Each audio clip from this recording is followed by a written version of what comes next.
All right, now let's talk a little bit about today's episode.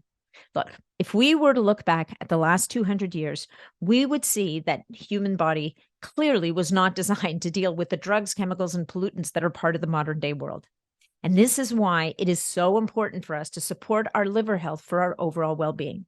The liver is basically our processing plant for toxins, and it all also comes back to gut health. Microbiome imbalances in the gut also directly affect our liver detoxification pathways. My guest today is a guy that I've gotten to know now over the past year, and he never ceases to amaze me with his brilliance in formulating the most unbelievable stacks for very specific purposes. His name is Kyal Van Der Leest. He is the founder of LVLUP Health. We're discussing everything you need to know about how to optimize your liver health, how it connects to the health of your gut, and how our body detoxifies itself. We also dive into the skin issues that can arise from the body releasing toxins, and how if your detox pathways aren't optimized, your skin is ultimately not going to look as good as it could. Kyal Van Der Leest is a nutritionist, a naturopath, and a functional health coach turned formulator who now runs LVLUP Health. He founded LVLUP Health to create powerful cutting-edge supplement tools that people could use to improve their health using the unique formulations that combined orally bioavailable peptides with naturopathic botanicals and nutritional supplement ingredients. Kyl's products are a fusion of different health modalities. Using what works, no matter where it comes from, LVLUP's formulations work on a multitude of biochemical targets in the body to target the root cause of health issues and give people products that actually work as promised. These products are the result of years of Kyl's self-trial and error, research and study, and an unrelenting health obsession fueled by a multitude of, sadly, his own and his family's health challenges. We talk about gut issues, hormonal dysregulation, liver dysfunction, histamine intolerance, neuroinflammation, EMF sensitivity, EBV, and toxic mold exposure. I mean, Kyal and his family have gone through an array of health challenges, and we are the beneficiaries because each one of these health challenges ultimately inspired Kyal to create supplemental tools to help rectify those issues. Kyal is also a new dad. So if you happen to reach out to him for anything, congratulate him on his new arrival. He had just, I think his baby was maybe 2 days old when we recorded this podcast. Now, to check out the offerings at LVLUP Health, go to leveluphealth.com. And to spell that, it's LVLUPhealth.com. No E's in level. And you can use code NAT10 to save 10% off any size order. To connect with Kyal, you can find him on Instagram, LVLUP Health, or through his website, leveluphealth.com. Now, guys, if you get value from this episode or you know anybody else who really needs this information, please make sure that you share this episode with your friends, your families, or your networks, whoever, wherever, however, because that's how we find more people who can benefit from the information we're putting out there. In addition, if you're feeling inspired, please make sure to leave us a review because it's those reviews that help us to rise up the ranks and helps me to ultimately connect with more amazing people to bring you in these interviews. Last but not least, if you're trying to get in touch with me, natnidham.com, my website, is the best bet for you to do that. You can join my newsletter. You can find out about my private membership community, the BSP community on Mighty Networks, where I do live Q&As every single week.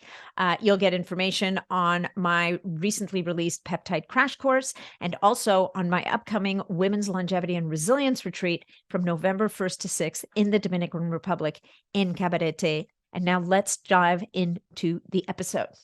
Enjoy. Hey, folks, just a quick reminder that all of the information presented in this podcast is for information purposes only. No medical advice, no diagnosing, no treatments suggested here. Before you try anything that you hear about or learn about here, make sure that you check with your medical provider. Kyal Van Der Leest, welcome back to the podcast, and congratulations on the new addition to your family. Thank you, Nat. I'm a new dad and very happy to welcome my son, Luca, into the world. Yes, very exciting. And I'm very excited that you were able to, pull yourself together after just a couple of days of Luke. It's Luke or Luca? Luca. Yeah, of Luca hitting the world. As you said, his circadian rhythm is a little on the reverse side right now. So yeah, Well, you've spoken about nootropics, and I can definitely attest to their benefits when you're running on a little bit less sleep than you used to. Pushing some alpha GPC and some dopaminergic things has got the brain firing well, so ready to roll. Nice. Well, just make sure you get a nap in there somewhere. Otherwise, you're going to end up burning the candle at both ends. But I don't need to tell you that.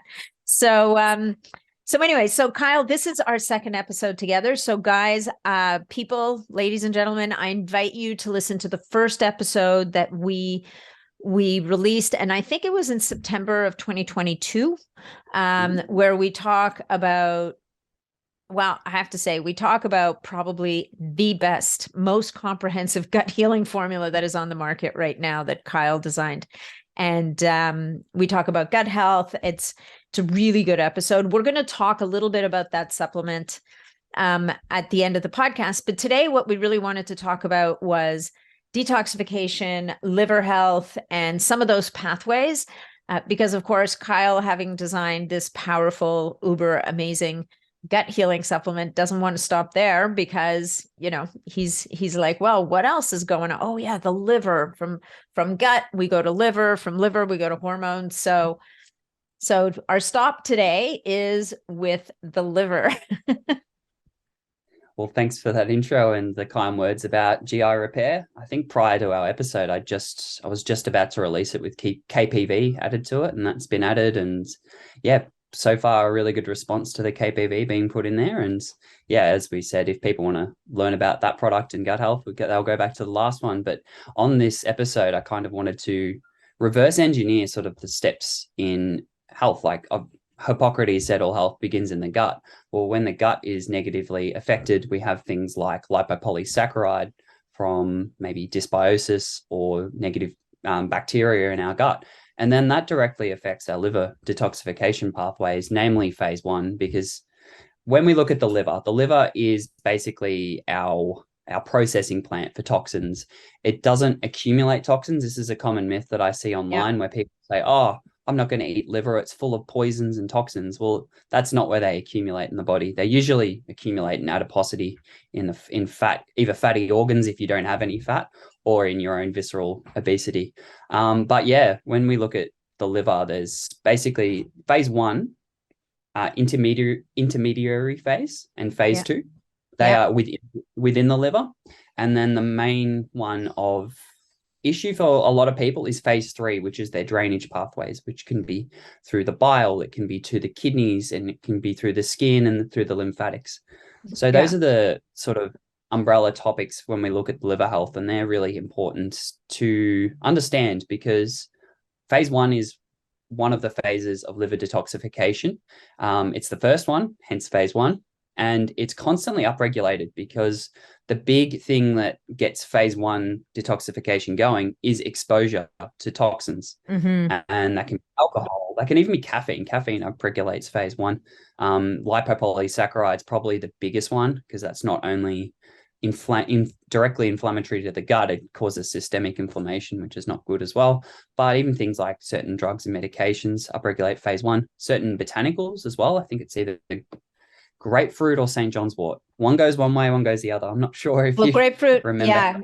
Grapefruit is one of those things that for people who are on certain drugs like statins, you have to watch with it. As a matter of fact, they're told not to eat grapefruit because it upregulates. I believe what it does is it upregulates phase 1 detoxification, and it creates a situation where whatever dose they're taking becomes much more potent. And then they can end up with toxicity from it. But, I think what's really one of the points that you made, which I think is very important for all of us to remember, is that, because phase 1 is very often the one, it's the one that goes, right? Those metabolites, that intermediate stage for toxins, quite often is actually more toxic than what you started with in the first place. And this is where, when phase 2 is sluggish, or it's blocked, or we don't have whatever cofactors we need to enable those 6 phase 2 pathways to happen, that's where people start to get into trouble, and toxic, can end up with some kind of toxic buildup. So anyway, so just to make that point, and then to your point with the phase 3, which is really the elimination pathways, it's that thing where, if your practitioners ever said that to you, and I know it was one of the things that was really impressed on me when I was in school, which was before you start supporting detoxification for your clients, make sure that you've opened the pathways of elimination. Otherwise, things are really going to go sideways. Like, imagine that you're taking out the trash, there's nowhere to put it, and it starts backing up back into the house, basically. And that's kind of the equivalent of your, as you said, those pathways of elimination being the kidneys and urine, through the skin, sweat, through the large intestine, through the bowels, through poop. I was going to say urination. That's not right. And even the lungs, right? Even the lungs are an organ of a pathway of detoxification, and the lymphatic system. So taking care of all those pathways. And, the beauty of a guy like you is you're going to sit there and dive deep into every one of those and come up with pearls for each of these pathways. So I'm going to let you rip away here, but he's rubbing his hands. For those of you not watching on YouTube, he's rubbing his hands together going, all right, let me add it. All right. Well, as I said earlier, I think it's best to start backwards, and we'll go back to the gut to start, because I think that's the most poignant place to begin. I mentioned if you have dysbiosis, this can lead to issues with the liver. This is because certain bacteria, I believe they're firmicutes, certain Clostridium species, and fungal overgrowth, they liberate metabolized hormones, and basically they love estrogen. Estrogen is one of the big ones that really feeds their growth. It feeds cancer growth. It's really pro anabolic, pro growth.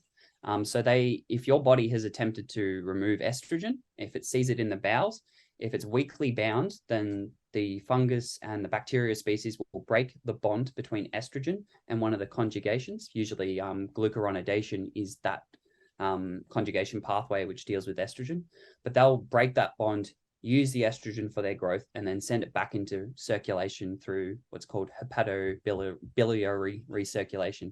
They don't want this estrogen going because it helps their survival. It doesn't necessarily help humans. It's very pro-obesogenic. Excess estrogen's really not the best for thyroid function. It's not the best for histamine issues. And as a man and as a woman, too much estrogen can be quite feminizing, and it's a problem there. So in the bowels, you can use a supplement called calcium D-glucarate, and you can get what's it called again? Glucuronic acid from food. These supplements and this compound are beneficial because if ever you have a fungal species or a bacterial species that break the bond between estrogen, or any of the hormones actually for that matter, then the calcium D-glucarate will be in the bowels and it will bind to that estrogen almost irreversibly and allow it to remove itself.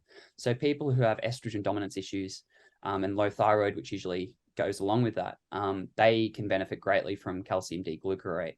And that's basically one of the only supplements we do have for glucuronidation, which is one of the 6 pathways for elimination of hormones and of toxins as well. It's not just hormones that it deals with, but it's mainly in the human body, those. Mm-hmm. To step back to sort of a bigger picture, we do need to support liver health overall for well-being, because if we look back 200, 300 years, human evolution is not sort of designed to deal with drugs with chemicals, pollutants, additives, artificials, mold toxins. I mean, mold toxins actually they are, because we are, yeah. They've been around longer than us. Exactly, but it's more the petrochemicals and the agricultural ingredients like glyphosate, atrazine, all the 30 different things we put on our food. That's not what we're designed to deal with, but it's what we're having to deal with in the modern world. Before that, it was just mainly phytonutrients, like things from plants, plant toxins, as people like Paul Saladino say, oh, you can't have them at all because they're toxic. But that's actually what actually upregulates phase 1 detoxification normally in our body, if in an ideal world without all of these insults to our physiology. Mm-hmm. It's things like resveratrol. It's things that might be slightly toxic in high dose, but in small dose, it's sort of like a stressor, which sort of upregulates and gets our body going. But yeah, to loop back, those are really the things we're meant to be dealing with. It's meant to be food and environmental. It's not meant to be all these other, I think there's 9,000 chemicals that the body, that people are exposed to. And there's a study called the 10 Americans. It's a bit of an old one, but they looked at the cord blood of newborn babies, and they found something like 250 chemicals in cord blood in newborn babies. Yeah. So the fact that a lot of those are also forever chemicals. I don't know if you've seen the movie called Blackwater, I think it was. It's No, about I haven't, but I've heard about it and heard about, I mean, it's, you know, the state of the world right now. It's pretty toxic. So definitely there's a reason why we're talking about this. You know, you get a lot of people out there, there's this narrative that, you know, detoxification, that detox products are not necessary. The body is plenty able to detox. And I would agree with that. And a lot of what we're talking about is helping the body to optimize those detoxification pathways. We're not doing the detox for the body here. But, you know, you were just talking a minute ago about hormetic stressors and the difference between that hormesis, which is that what doesn't kill you makes you stronger kind of stressor, right? So it's a stressor that the body can handle and upregulates those pathways versus, you know, toxin on top of toxin on top of toxin, where you get to the point where the body just cannot cope with the load anymore. And I think that's what we're seeing. And, you know, seeing those kinds of toxins in cord blood for newborn babies, it's nothing short of terrifying at this point. It is. I don't want to be too doom and gloom though, because as you said, the liver does take care of, it does take care of things, provided you take care of the liver. And if you remove a lot of the burden through simple things like eating organic, like filtering your water, then you are removing a huge amount of the burden that is maybe making your life difficult or making your liver's life difficult. And that's sort of where I link gut health with liver health. If your gut health is fine, you don't have leaky gut, you don't have dysbiosis, then a huge amount of the burden that is put upon the liver is removed. If you don't have huge amounts of lipopolysaccharide, which is the big one I keep coming back to, but it is the most inflammatory, one of the most inflammatory things that we'll ever see in our circulation. If you can reduce the amount of that gets in by fixing hyperpermeability of the gut, then you are straight away supporting reducing phase one, so reducing the toxic burden on the liver, and you're reducing the backlog that ends up occurring in phase two and in the intermediary phase. To touch on the phase two and intermediary phase, a lot of the superfoods that people consume are rich in like brassicas, onions, like all the greens powders. They'll be full of compounds that really support antioxidant compounds, which sort of quench the phase one to phase two conversion. Because in phase one, the toxins are quite fat soluble, and then they are converted to become more polar, so they're more likely to bind to a conjugation pathway to be removed. But in that process, they become more reactive and quite inflammatory, and they can create reactive oxygen species and free radicals. And this is where you might see a lot of actual elevation of liver enzymes if you are producing a lot of these intermediate metabolites that aren't getting quenched by things like vitamin C, vitamin E, selenium, glutathione, NAC, and supporting systems like superoxide dismutase. These are really important things to support there.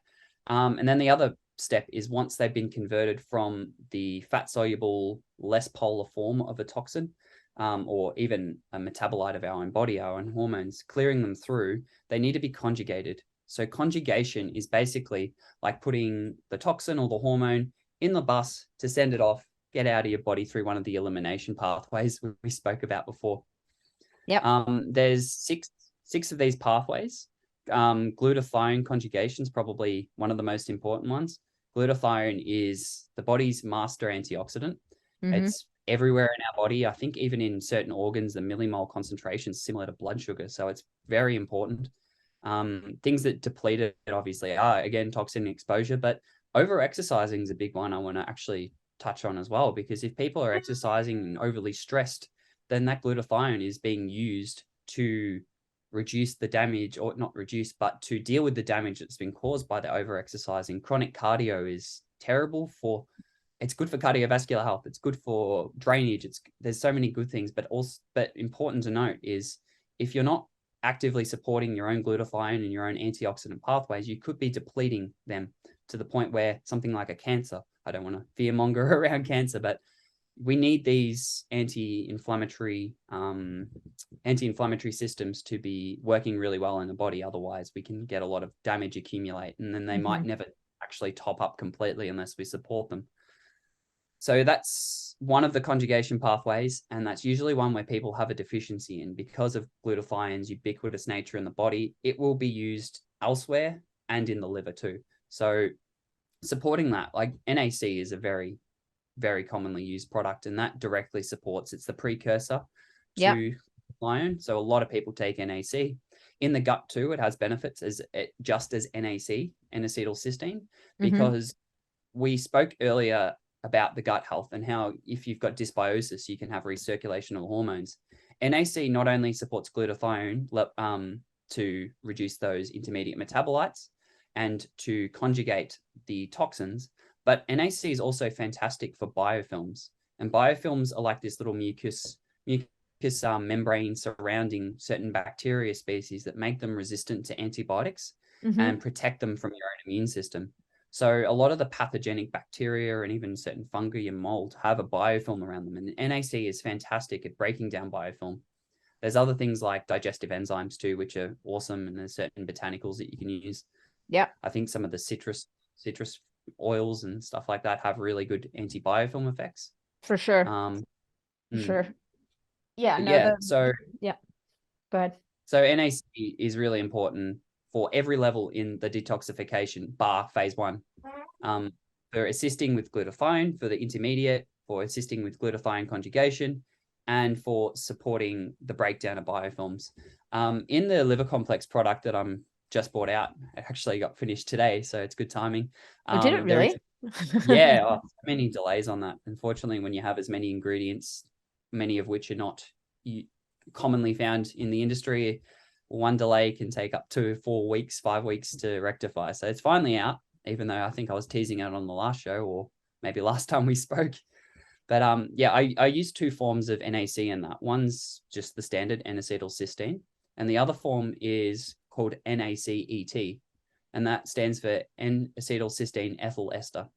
And by conjugating NAC with the ethyl ester group, you get substantially better absorption. And it's actually capable of getting into the brain as that NACET form. So that would support glutathione levels within your brain as a really powerful antioxidant into the brain, which can have, it's a liver product, but the implications for that are every neurodegenerative disease. Supporting glutathione in the brain, reducing the inflammatory burden on the brain is really something that we should look at. Replenishing glutathione, it does the exact same thing as NAC would in the liver, in the mucous membranes. Everywhere in our body uses glutathione. So this product's not just for liver health, it's sort of like the main tag, but by using NAC and the cofactors like selenium and what's the other one, molybdenum, we're supporting not only the production of glutathione, but the recycling of it, because glutathione needs to be recycled in order to keep working. There are ingredients like PQQ, which are fantastic antioxidants for that intermediary phase. And I believe they last a lot longer before they need recycling. I don't know if you've used PQQ before now. Yeah, I've used it for sure, but I've never associated it with this stuff necessarily. It's more, I've always thought of it more for mitochondria. Fantastic for mitochondria, definitely, but also fantastic for that intermediary phase. I didn't use it in this product because it's not actually supportive of those conjugation pathways. Okay. It's wildly expensive too, right? I mean, I think it would have driven the price of your product through the roof. And knowing you, we haven't gone through all the ingredients yet, but I'm sure there's plenty in there to sink our teeth into. I've never shied away from expensive ingredients, as I'm sure you're aware if you've used LVLUP products before. But PQQ just didn't actually make a lot of sense because the liver complex product is basically built to support those 6 conjugation pathways. There's the cofactors for sulfation, methylation, acetylation, glutathione conjugation, and amino acid conjugation. There's something for all of those in there. And then on top of that, there's the ingredients that you need to recycle glutathione And there's a new ingredient that I've added that doesn't actually support those, but there was so much evidence surrounding its use for liver health and for certain mold byproducts, acetaldehyde. It helps break down ethanol and mold byproducts.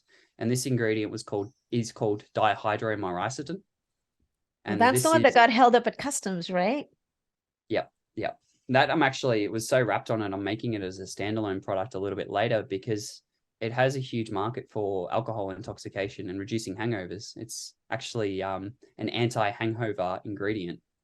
I think I've seen it. I've seen it in a formula somewhere that is marketed as an anti-hangover formula. Mm. So yeah, I think that's behind. It's called DHM, dihydromyricetin. Okay. And that increases the enzymatic activity of ADH and ALDH. So the two enzymes which convert ethanol through to acetaldehyde through to, I think, acetate's the end product. I can't remember. But yeah, so it just supports those enzymes and helps sort of clear out alcohol so you don't have as bad of a hangover, because it's usually the acetaldehyde accumulation for people who have a hangover the next day. But also people who have fungal infections, they might have candidiasis or systemic candida, or they're living in mold. This was my journey, and I shared this last time when I lived in mold. I kind of felt like a low-level drunk at some points when I was really bad and in a really bad situation with the mold. And from my understanding, it's because of the mold biotoxins actually release acetaldehyde. So if this product, the liver complex, was formulated by looking at those pathways, but it was also the ingredients that I used when I was living in mold to support my own liver health, and the things that I used to clear my hormones, which were thrown out of whack thanks to that. It was also used to just get my health back from the mold exposure. So it's sort of a product that I made out of personal necessity and something that I wish I had, so I didn't have to use 8 different products. Again, same rationale as the GI repair. Just rather than take one from here, one from here, one from here, and then you end up with a handful of maybe 8, 9, 10 different capsules. Just having an all-in-one is really pretty much the rationale behind everything I make. So that's where liver complexes come in, and those are some big reasons why I think it's really important for people to support their liver. And yeah, I don't know if you got anything else to add with that now. Well, no, I think that, what's great about the way that you work, and we talked about this earlier, is looking at this liver complex that you're just about to launch it, right? It's the complete liver complex. And tying it back to gut health, tying it back to hormone balance, tying it back to, so many people, and possibly myself included. Like, we have a mutual friend, Dr. Grace Liu, and, I've had a few things going on over the last little while, and she's like, Nat, there's mold in your house. I'm telling you right now. So, to your point, we can't always remove ourselves from that environment as fast as we might like. Remediation may or may not be a possibility. And frankly, I've spoken to lots of people who've remediated their homes and still have issues because those mold spores get everywhere. Like, you almost have to start over to get rid of them. But and the toxins that they release it's not just the live mold. Sometimes it's the dead mold, or it's the byproducts of their digestion or whatever it is that they're doing.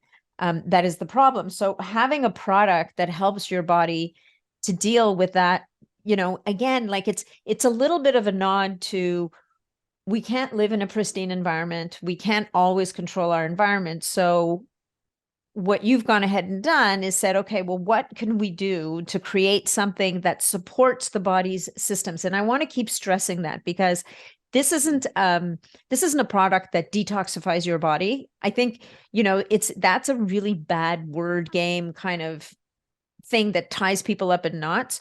What we're doing here is we are identifying what are the pathways that the body uses to deal with toxins, and how can we help them to be better.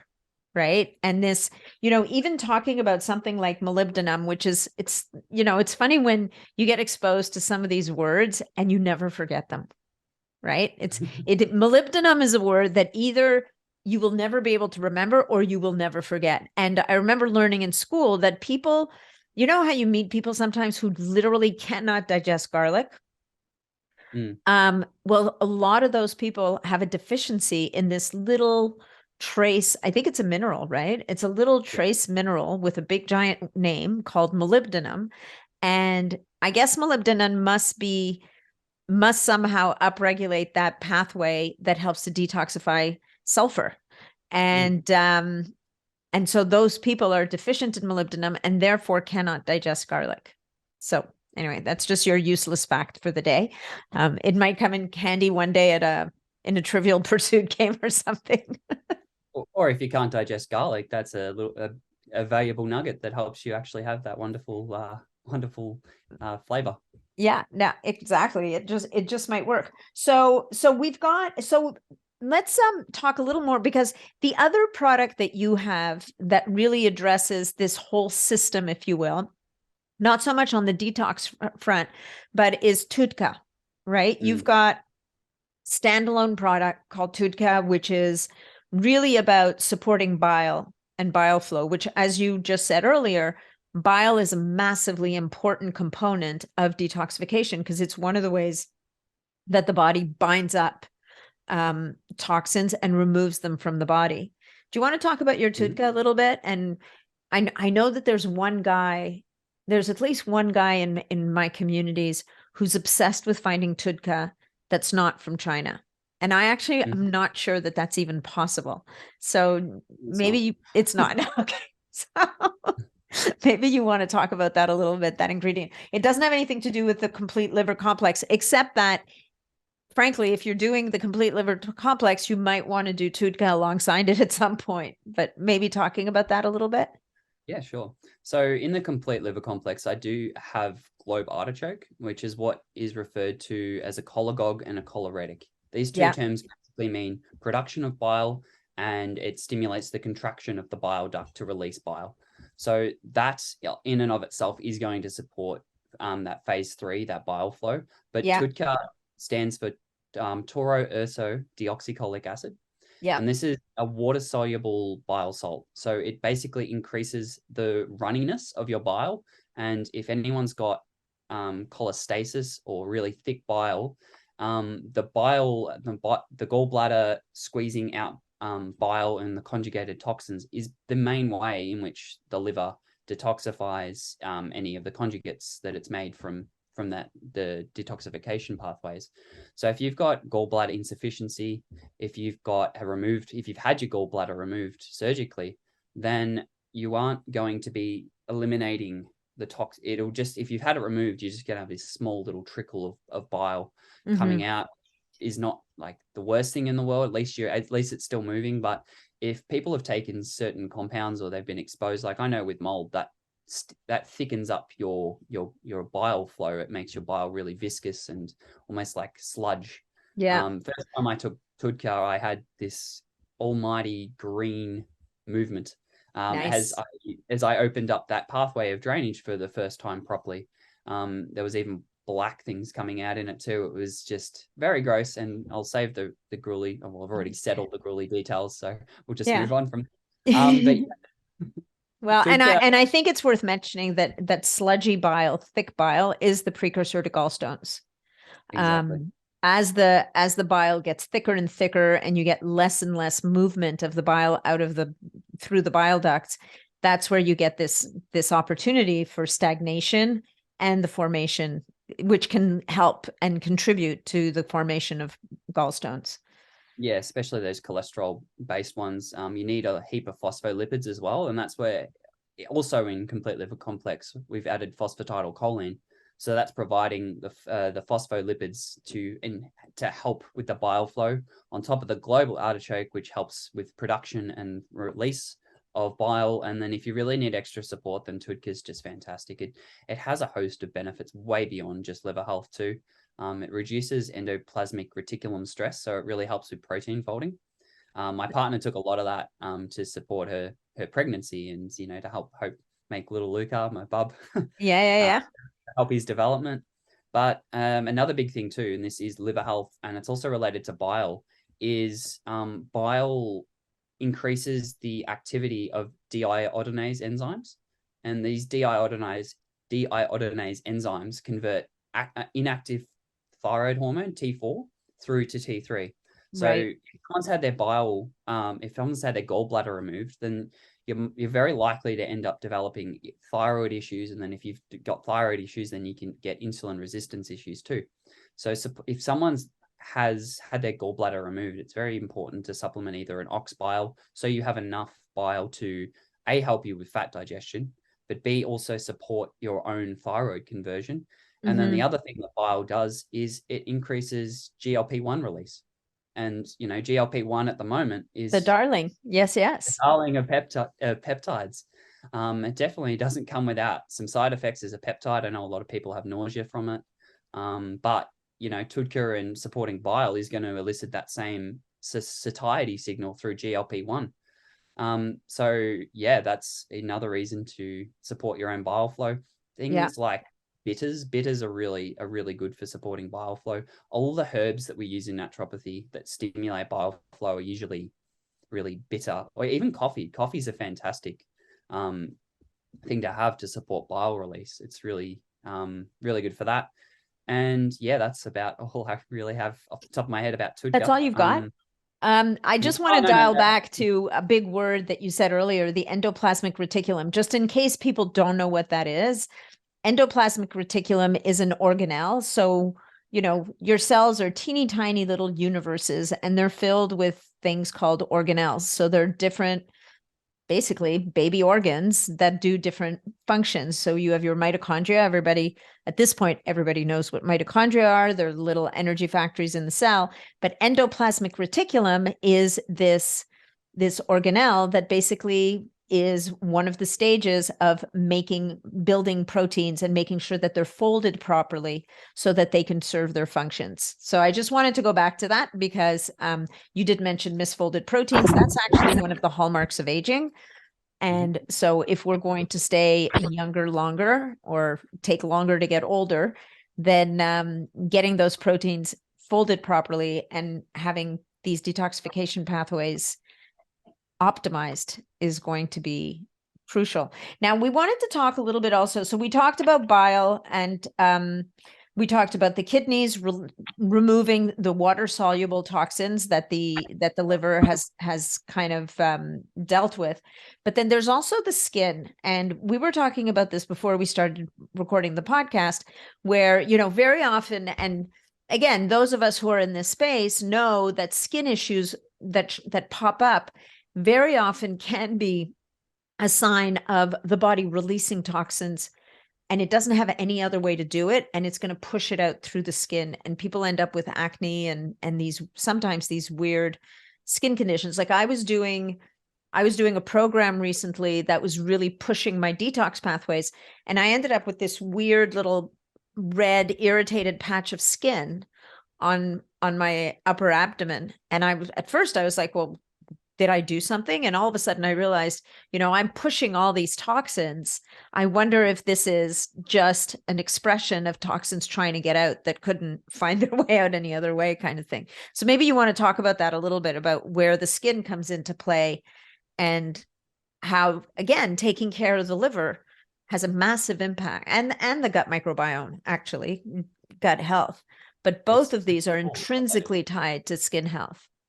Yeah, it's all related. Like if you reductionist and look at a single system, then you can get kind of lost at seeing the holism of the body and how the gut ties to the liver health then ties to drainage, and then skin and hormones as well will directly influence the skin. So by supporting hormone removal with liver complex, with TUDCA, then a lot of skin conditions are driven by hormone excess. Things like DIM is something that a lot of people take if they have too many hormones. Yeah. Indole 3-carbinol is another one of the brassica derived ingredients that helps sort of bring down overall hormone levels. But back to TUDCA, sorry, I'll just wrap off with that. Another thing it does is bile acids and TUDCA also have a modifying effect on the microbiome. They actually prevent small intestinal bacterial overgrowth. So a lot of people have had their gallbladder removed and aren't taking anything to support bile end up with SIBO. And that's because TUDCA and all of the bile acids basically push it back down where it belongs. Instead of it being in the ileum, the sort of the last third of the small intestine, it keeps it where it needs to be, in the more so in the colon. But yeah, to your point with skin, a lot of people who sauna will notice, sort of, if they haven't done it for a while and they get into the sauna and they start sweating a lot, that, you know, it's either going to go one of two ways. Your skin's going to be absolutely amazing and you're going to be glowing, or you're going to have little breakouts, usually on your face too. I think it's like Chinese medicine, or one of the principles that sort of, if you look at a map of the face, where you get breakouts sort of correlates to certain organs that are either under stress or are detoxifying. So the skin's fascinating. And I look at the skin sort of like, almost like the gut lining too. Like it's all part of our first line of defense. It's our barrier in and within. So if we support gut health, we will directly support skin health too. If you don't have that inflammation from the gut, then you're less likely to be inflamed in the skin. You're not going to burn as easily if you're exposed to the sun. And then if you don't have that leaky gut, if you don't have those gut issues, then your liver is dealing with all that toxic burden much better than it would otherwise. And therefore your skin doesn't have to come in to be sort of the backup to the liver, if you will. And the kidneys too. A lot of people who end up with kidney issues, you can treat that with certain things like aged garlic. There's plenty of things that sort of help support the kidneys. But my approach, if you've got some kidney issues and that sort of presents in elevated blood pressure, electrolyte imbalances, I think you kind of need to go a bit above the kidneys and don't just get fixated on them. Look at the liver, look at skin, look at drainage, support those. And usually kidney issues will resolve by indirectly supporting the other systems, because it's all it's all interrelated. So for sure. A lot of people in your community are really keen on skin health, and I think it's a discrepancy between what we're talking about now, which is just keeping the skin healthy, supporting that as its own detoxification organ, and then there's sort of skin peptides too, which is sort of like, all right, you've got your skin at this baseline level where you might not be getting acne from hormonal issues, or you might have rosacea or some sort of thing that you've had in the past, but maybe taken care of by looking after yourself with good diet. Fat soluble vitamins like vitamin A is fantastic for skin. And again, this is where bile comes in. Bile and TUDCA help the absorption of these fat soluble vitamins too. Yeah. So again, everything's related. So when we look at skin health, you can look at it through two lenses. And I think I've already discussed the first, which is just support the body. The next level is, how do we reverse the aging process a little bit? And this is where companies like Young Goose and I think Asia Custom are currently the two big players on the scene. And they'll use peptides that a lot of your community know, like GHK, CU, topically. And then there's some of the Botox-like peptides, which I'm really fascinated in, because I'm seeing a trend in the world, in young people especially, where they are getting lots of injectables, be it fillers, be it Botox, be it things I don't even know exist, but I'm sure would make my skin curl if I knew what they were. Yeah. So asking people to stop these things is a bit unrealistic, because I'm not going to lie, when you've got this stuff, you probably feel very good. You feel very attractive and you like the look of your skin. So it's not about stopping it. It's more about finding a healthier way to do it and swapping for something else. And that's honestly where I think peptides come in, because you can get the same Botox-like effects from things like Snap 8. That's a topical peptide, or arginine. These have the same effect on acetylcholine. The neuromuscular junction. It inhibits acetylcholine, which basically freezes the muscle. That's the mechanism for how Botox works. And you can get the same mechanism from these peptides. There's a few of them out there. I think SYNAKE is another one. Yeah. That a lot of these are found as like solo SYNAC. Yeah. These are found sort of like as solo ingredients in a lot of skincare, but not really ever disclosed the percentage. So, you know, a lot of people, especially in Australia too, there's quite an anti-skin peptide movement over here, because a lot of doctors have seen people using them and saying they're absolutely useless. And then having tried so many, I can see why they say that, because you'll get like a GHK CU cream and it's completely clear. I mean, without any there actually it, is no GHK in it. Yeah. Yeah. Or if there is, it's like 1/100th the dose. And they're like, oh, this doesn't work. I'm like, yeah, of course it doesn't work. Where's the actual peptide? Or maybe they've just put it in there as marketing. So the product that I'm bringing out is going to be like overdosed, if anything, with all these peptides, and combining the ones like GHK CU, AHK, and palmital GHK. These 3 peptides are all ones I spoke about, I think, on the last show, but these are all supporting the collagen networks of the skin. Yeah. Tell me a bit about AHK, because I'm not as familiar with that. Oh, it's so similar to GHK. It's just so they swapped it. So that you basically swap out one amino acid. Yeah. I can't remember which one it is, but I'm sure it's very easy the G. To Google. Yeah, the G's out. Yeah, exactly.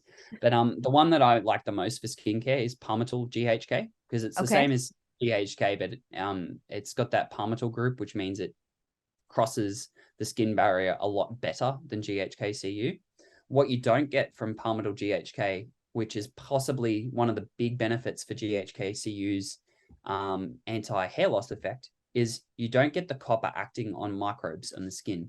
And a lot of people might get microbial inflammation in the hair follicle because of like a fungal or a microbial dysbiosis in their skin. So GHK-Cu, the copper fragment of that is an antimicrobial. So that really helps sort of reset. And if that is the big issue, then it'll help with that. And then you look at all the growth factors that it stimulates, like fibroblast recruitment and a few of the anti-inflammatory pathways that it upregulates.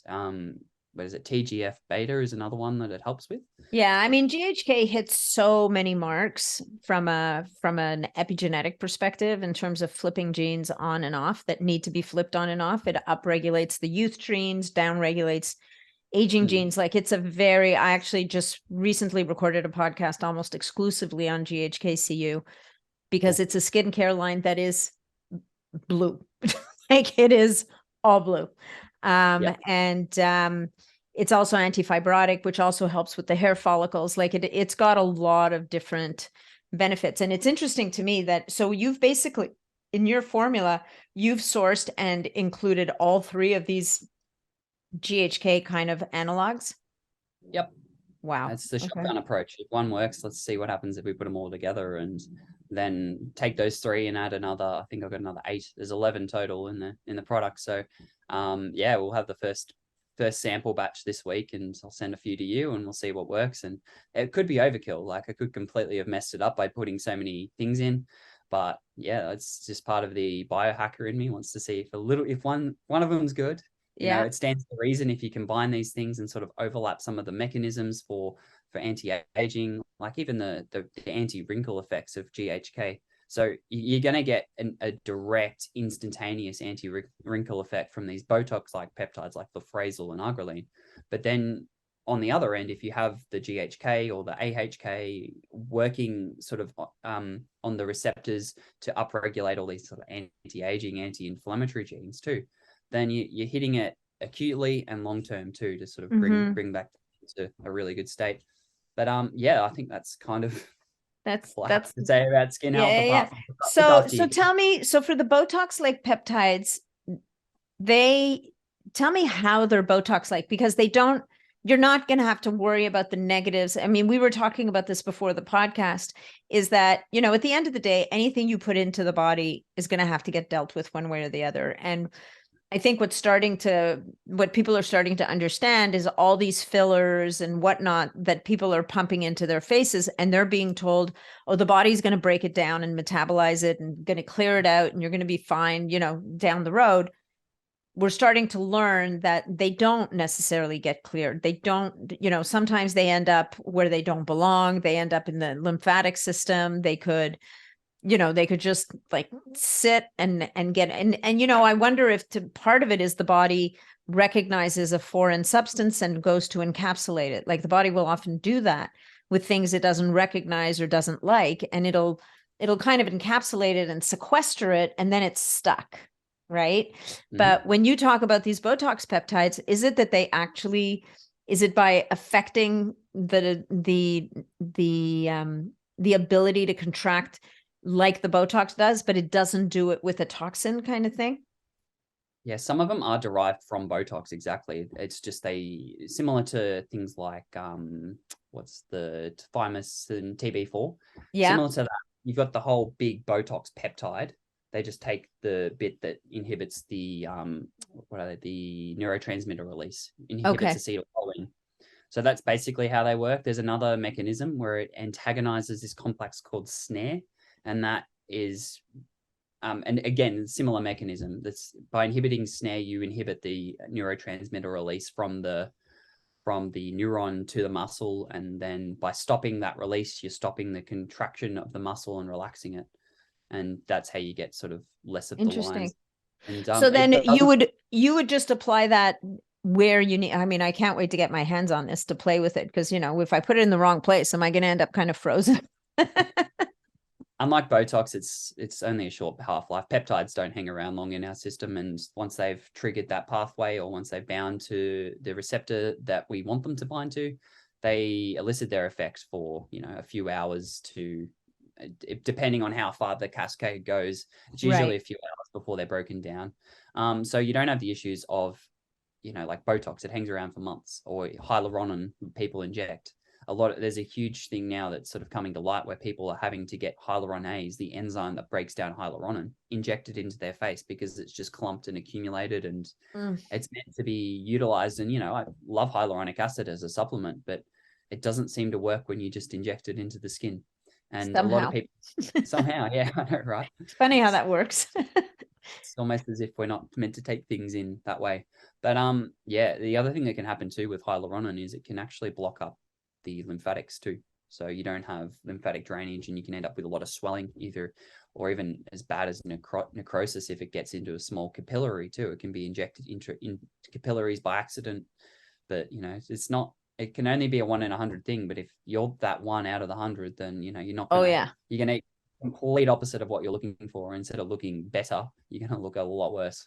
Yeah, no, and with not a lot of solutions around, right? Like, I mean, I was telling you earlier that I met a woman recently who had these threads put in. And so the threads, the idea is that, you know, when they get put in, they have a lifting effect, but they also cause some kind of micro trauma, which drives the production of collagen. So the idea is, as they get absorbed, broken down and reabsorbed by the body, you're then left with, you know, with better structure, like more collagen.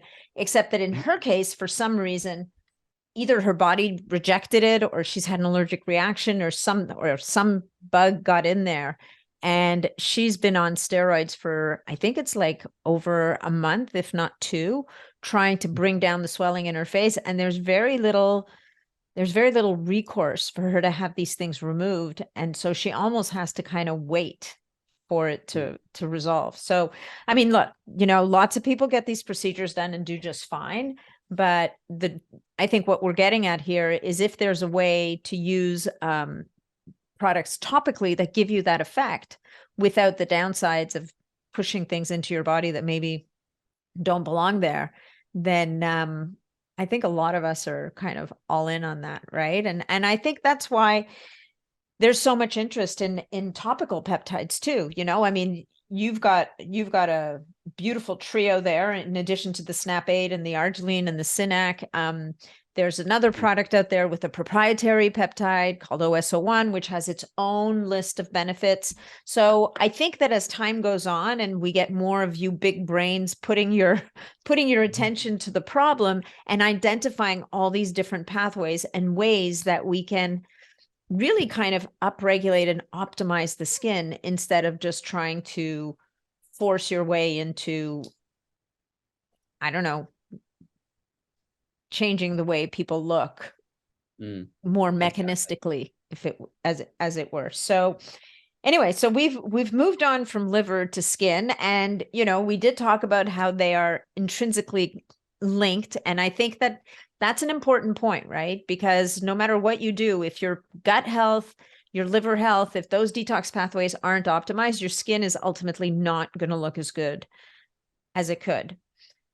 Is there anything else we wanted to say about those? Because I wanted to finish up with a little bit of a backtrack to the GI formula, because we've gotten so much great feedback on it, but there's a couple of caveats that I know we wanted to share with people. So I'll finish up with the injectables too. When you're injecting Botox, like, it doesn't happen all the time, but it can happen that it does drain through to your liver through the lymphatics.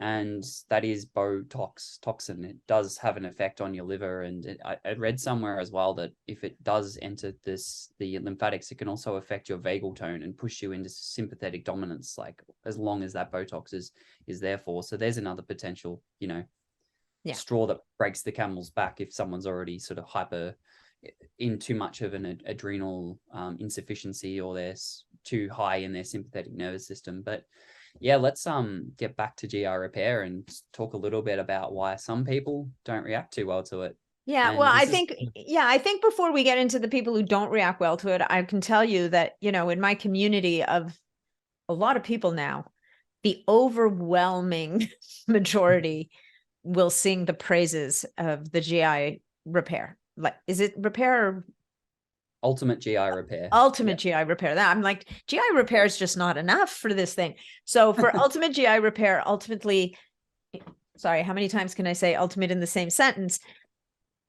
You have legions of people just in love with this formula because it has so many, like, it's a little bit what you said earlier. Rather than having a mitt full of 15 pills in your hand, you've gotten it to the point where people can take a couple of capsules a day and be done. Like, there's so many key ingredients and then supportive ingredients in there. But at the same time, and I think it's kind of to be expected, right? If you come up with a formula that's powerful, you're going to come across people who are more sensitive or more vulnerable, and for some reason just don't tolerate it as well. So we kind of wanted to give a nod to those people and maybe give them some direction in terms of how might they go about this differently, or how to use the supplement differently so that they can tolerate it, basically.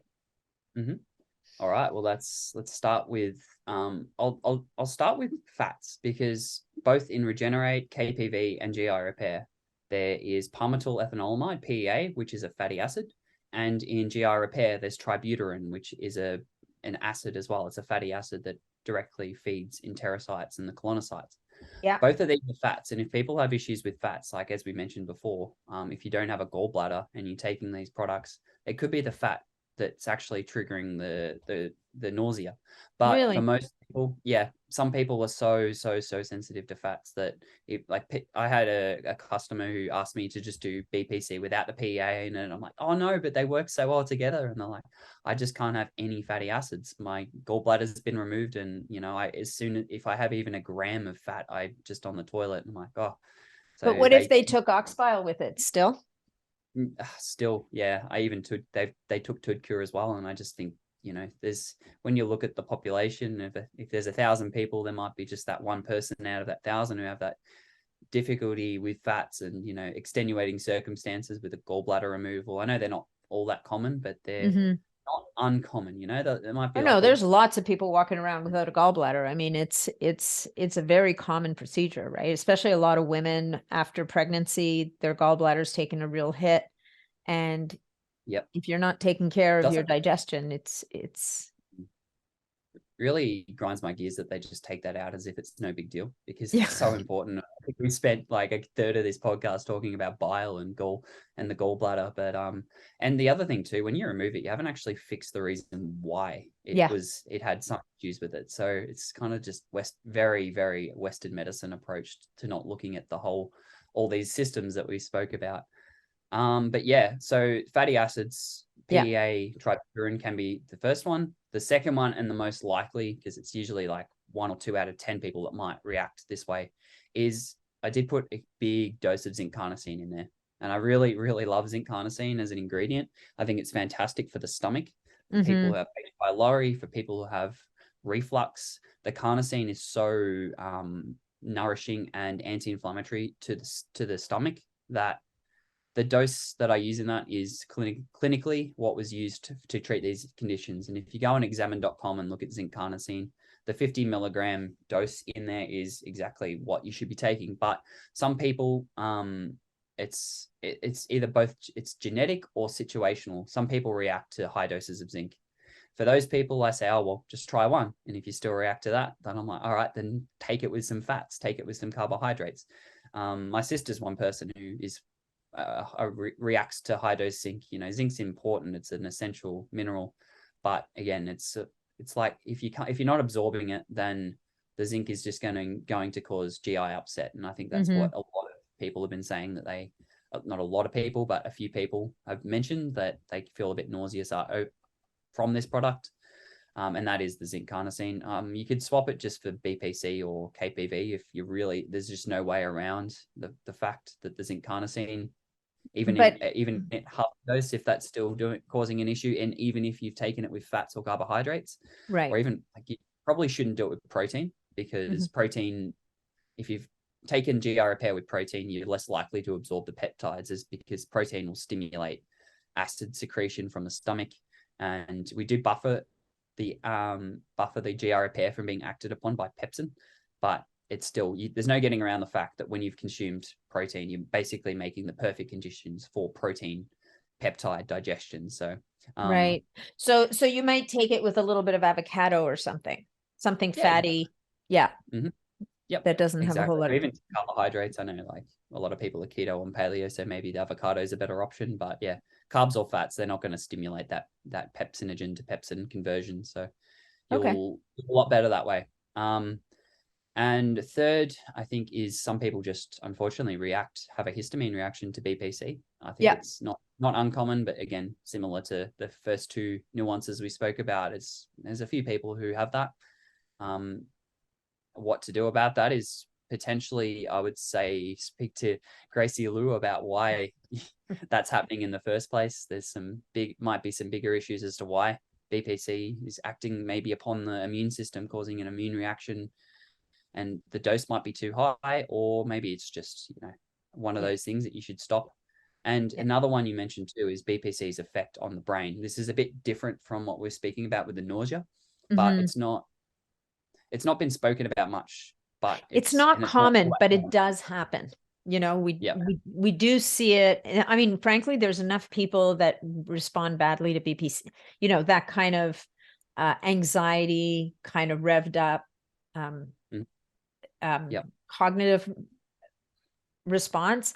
There's enough of them that they formed a support group on Facebook. So they're definitely out there. Usually they've got other underlying issues, but I think the big takeaway on this one is, whenever you're using any supplement, but certainly a supplement like this one, what's really important is to track how you're feeling, especially at the beginning, and keep a diary, right? So that you can go back in that diary and say, oh, I started feeling XYZ on this day. I started taking that supplement on that day.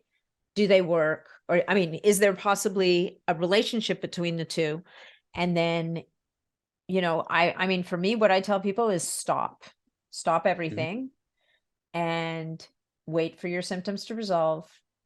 Then if you want, start back again at half dose. And if your symptoms come back, you have your answer. Exactly. And cease and desist. Like just. So the mechanism that Nat's talking about there is some people end up getting anxiety. Is that right? The brain effects from it. So BPC has effects on dopamine, serotonin, and GABA in the brain.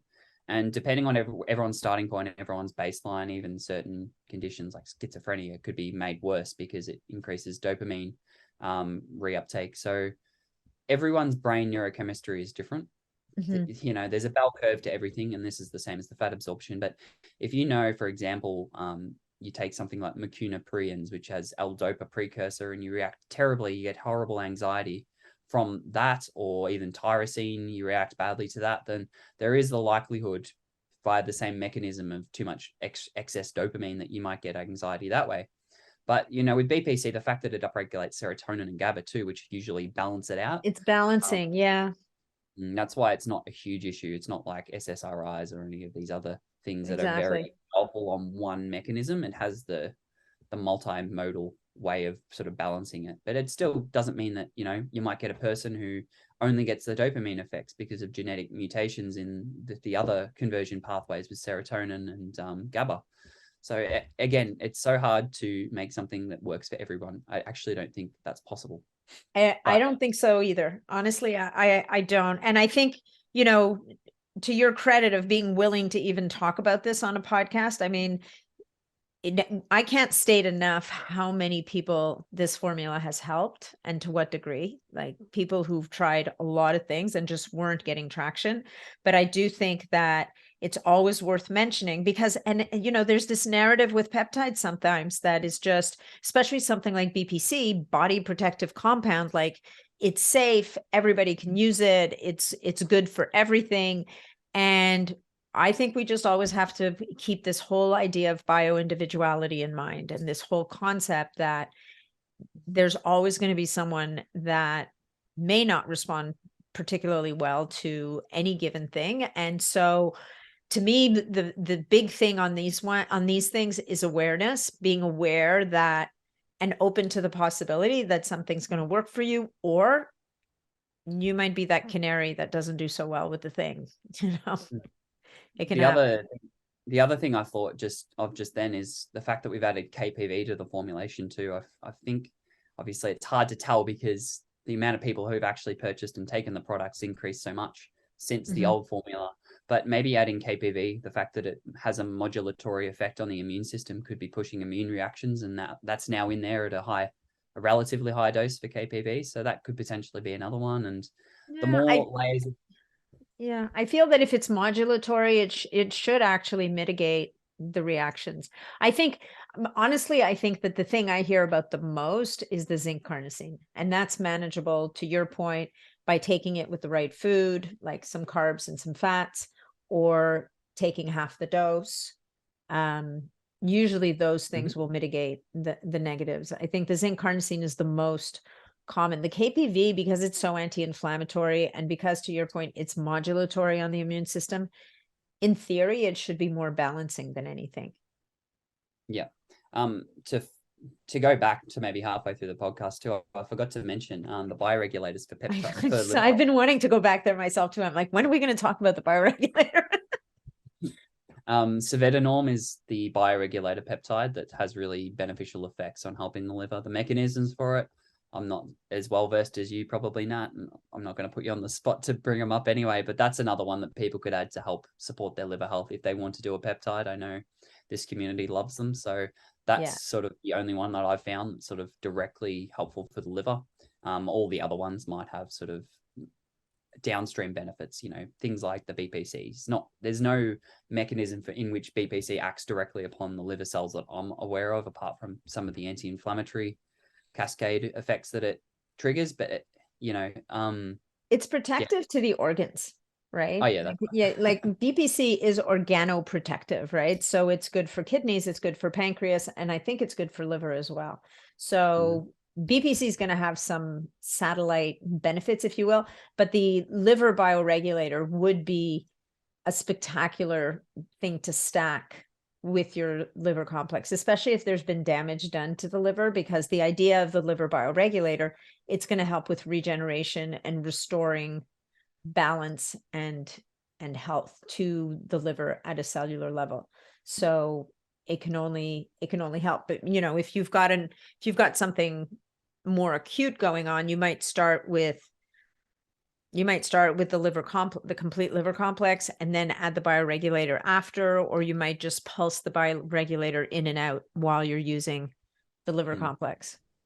I'd say for people too, like, you don't need to start with something like complete liver complex, just in the same way you don't actually need to start with GI repair. If you want to fix your gut, you could just start with a few of the botanicals. You could try like a powder that might have aloe vera in it, or diglycerate, DGL, the licorice, or glutamine. You can try all these minimal interventions first before you work your way up to, the really heavy hitter with all these different ingredients. And the bioregulator, I think, is one of the heavy hitters, just like liver complex, for people who aren't getting progress by taking things like milk thistle, for example. I don't necessarily love milk thistle for liver, but it's definitely helpful. And then just removal of toxins. That's sort of the best way to do it in sauna too. Remove the burden, get the toxins out of it. You're not going to be upregulating phase one if sauna is helping strip them out of the body. yeah, anyway. Beautiful. Well, I think that was a lovely deep dive into another section of the gut. Once again, we came up through the skin. We've circled back to BPC. I think we've done a pretty good job here, sir. So the complete liver complex is now available on your website. By the time this is live, it definitely will be. Yes. Oh yeah, this won't be live for a little while. And then next up after that, we'll see, is it the skin topical that's going to come next, or do you have something in between that you're releasing? I know you're always working on different formulas, so. I piggybacked the dihydromycin, the anti-alcohol. I piggybacked that on the production of the complete liver complex because the ingredient is a standalone and it's part of that formula. So okay, I just put a couple extra kilograms of that raw to bring that out for people who like to have a few drinks and might react too much to it or might have really bad hangovers. It certainly is very powerful for reducing any hangovers. And even when I was experimenting with it, I had 2 glasses of wine, took 2 grams of DHM, and then within half an hour, I didn't have the wine effect anymore, any of the intoxication effects. really?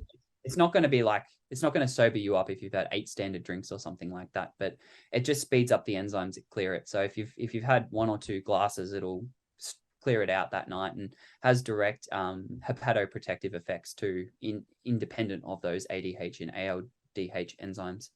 But yeah, there's that coming next. I'm working on a male testosterone optimization product. That'll be fun. Wonderful things like Sustanch. Sustanch is this fantastic herb that I've become recently obsessed over. Dr. Andrew Huberman has been speaking wildly about Tongkat Ali and Fedosia agrestis. Fedosia agrestis is great for increasing testosterone. There's no doubt about that. But Sustanch works by the same mechanism that Fedosia agrestis does without any of the toxicity that is being spoken about with Fedosia. So it increases LH and increases testosterone without those negatives. And on top of that, it has an adaptogenic effect. So it helps lower cortisol if you were to take it in the evening. So working on that one. I think I mentioned in your private group that I'm working on a Neuro Regenerate. Yeah. With dihexa. We couldn't get a pure form of cerebrolysin, unfortunately. So we've swapped that out for P21. P21. Yeah. Nice. Yeah. So yeah, heaps in the works. Thanks for letting me plug the future things that are coming out, and then the skincare too. That'll be trial phase is just about to begin because of infinitesimal delays for creating that. And actually, we took a bit longer too because some of these peptides we've actually put into liposomes to help their absorption as well. Nice. So yeah, I think it's maybe not the first time that it's been done, but it just made a lot of sense to put them in liposomes so their absorption's even better. Even when we're using forms that have better absorption without the liposomes, it's just an extra layer of, potentially getting the benefits of them. So lots in the pipeline, lots to speak about in the future. And yeah. Well, looking forward to testing it out for sure. So, Kyal, where can people find you and where can they get their hands on your amazing products? You can find me at LVLUPhealth.com, LVLUP. On Instagram, I'm relatively good at messaging, but with a new baby, that might drop off a fair bit. Otherwise, email. And I think we've got a subscribe feature on our website now, so you can be notified when new products are in the pipeline or have been released. And yeah, you can find me on Nat's community quite a lot too if you're on there. We can find Kyal in the Facebook group and also now in the membership community. He just did an amazing live Q&A with us. I can tell you that everybody's sitting there waiting to sign up to be your guinea pig for your next for the face formula. So if you need testers, they're all waiting for you in there. And for listeners of the podcast, we have a discount code for you, which is NAT10. And that'll save you 10% off of any of Kyl's amazing concoctions and formulas. All my health goodies. Yep.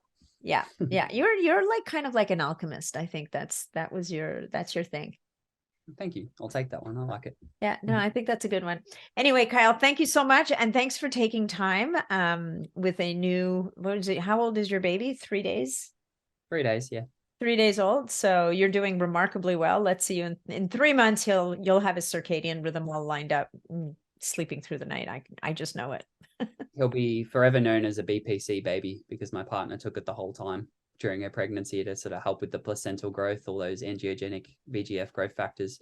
The midwife said it was one of the healthiest placentas they've ever seen. I'm not like pushing this as something to do. This was our own experimentation, and I'm definitely not recommending pregnant people take it. But yeah, knowing the mechanisms, knowing the therapeutic benefits, and the lack of any sort of safety issues, she did take it the whole pregnancy. And little Luca's come out ginormous. He's 9 pounds 5 ounces, and yeah, very happy to be a dad, but also very happy to be on the podcast again, Nat. Very nice. Okay. Well, again, guys, for BPC 157 in pregnancy, that's an N of 1 thing. There's no, I mean, as much as I know you did your digging and your research, I'm sure there were no studies that said, oh, and we had 27 or 58 pregnant women taking it and not. So it's definitely, do your due diligence on that one before you jump in. Feel free to cut that out if you don't want that in there, Nat. It's just... I might. All right, Kyal, thank you so much. And it's been a pleasure as always. And I'm always looking forward to the next time. Thanks very much, Nat. I'll see you next time. For sure.